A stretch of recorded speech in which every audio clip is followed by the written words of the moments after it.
Hey guys, Angela Powers here, author of Diary of an Unlikely Warrior, a practical guide to spiritual warfare. Today I want to try to touch on a subject that is related to demonic hosts that we are calling narcissistic people that have personality disorders.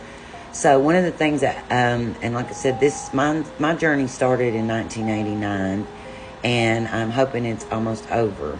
But one thing that would have helped me to understand all these years would be to know that narcissists function in a way that keeps them getting constant narcissistic supply by your misery.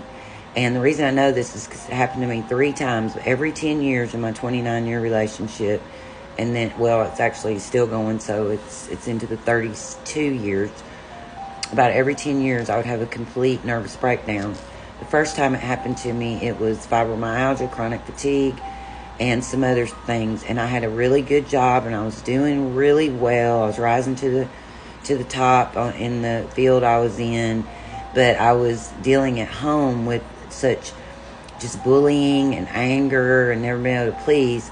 So I ended up getting so sick that I collapsed, and I had to rely on my abuser. And this would happen one more time in my life.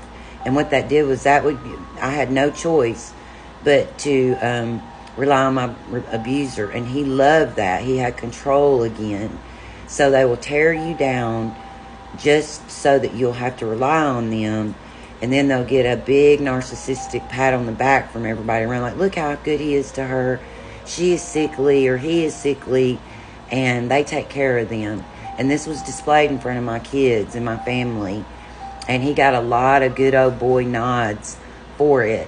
And people gave him a pass on just about every other thing he did because it made him look like he cared. Like I was damaged and he cared and he helped me. The second time that it happened to me, the same exact thing. I had a mental breakdown. The third time I left, and that was in 2018. Well, 2020 and 2021, I had 2 nervous breakdowns. Now, a lot of people can't recover from those, and I'm still in recovery. But it's sort of like Munchausen by proxy. They make you sick, tear you down, just so they can be the one that saves you. This gives them a great big dose of supply.